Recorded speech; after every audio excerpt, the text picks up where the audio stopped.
El estoicismo no es una religión, mucho menos una filosofía contra la religión. Es mucho más que eso. Pero es aquí donde radica una verdad que incomoda a muchos. Si intentas vivir el estoicismo como si fuera un sistema de creencias, entonces no lo has entendido. Los estoicos no te piden creer. Los estoicos te exigen vivir conforme a la razón humana, y es ahí donde está la diferencia, donde lo cambia todo. Pero antes empecemos por lo básico. El estoicismo nace en Atenas varios siglos antes del cristianismo. Para ser exactos, en el siglo III a.C., fundada por Zenón de Sitio, surgiendo como filosofía práctica dentro de un sistema lógico y sus puntos de vista sobre el mundo natural. No surge como una fe, sino que practicaba el dominio y control de los hechos, cosas y pasiones que perturban la vida, valiéndose de herramientas como la valentía y la razón del carácter personal. El objetivo principal del estoicismo era alcanzar la felicidad y la sabiduría en aceptar el momento tal como se presenta. Por eso el estoicismo no tiene rituales, revelaciones ni mandamientos divinos. Tiene algo más incómodo: responsabilidad personal. Por eso genera tanta confusión hoy en día. Ahora bien, la pregunta controversial es esta: ¿creían los estoicos en Dios? Y la respuesta es que en un principio sí creían, pero no de la manera que se entiende en la actualidad.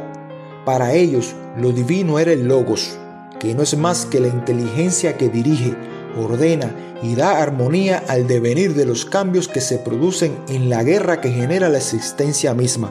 Se trataba de una inteligencia sustancial, presente en todas las cosas, razón, orden y ley natural del cosmos. No era un juez externo, ni un salvador personal.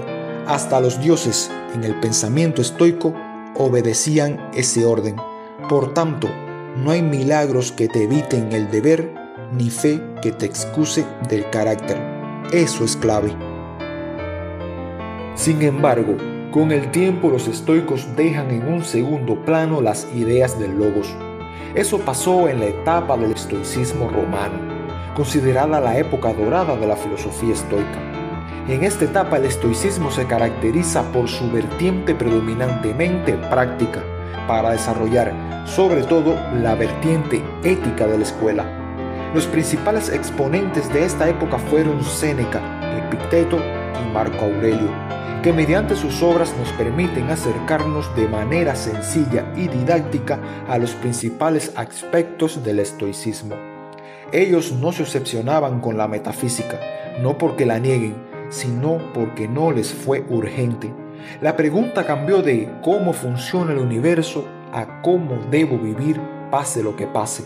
Aquí el logos ya no se discutía, sino que se internaliza, pasa a convertirse de fe a ética.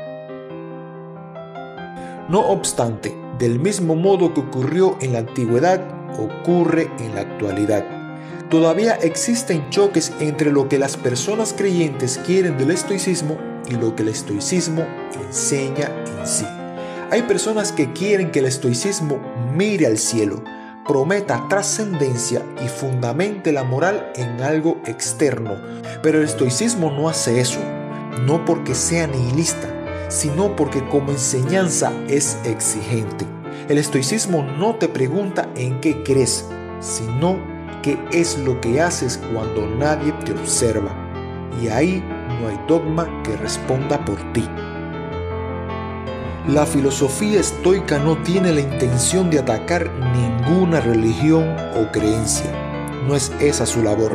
El estoicismo no pretende reemplazar ninguna religión, no pretende competir con ninguna fe, ni mucho menos negar la trascendencia. El estoicismo simplemente opera en otro plano, en el plano de la conducta, la coherencia, la responsabilidad diaria, la razón humana y el control sobre lo que está en tus manos. Si alguien necesita la religión para vivir bien, perfecto, pero el estoicismo no la exige y tampoco la usa de excusa. En resumen, el estoicismo no promete salvación, promete claridad. El estoicismo no consuela, exige, y quizás por eso incomoda tanto, porque te deja solo frente a una pregunta sencilla y brutal. ¿Estás viviendo conforme a la razón o delegando tu vida en algo externo? Piénsalo. Si llegaste hasta aquí es porque esta idea te incomodó de alguna forma. Si quieres seguir explorando el estoicismo desde la ética y la responsabilidad personal, aquí tienes otro video que continúa en esta línea. Nos vemos ahí.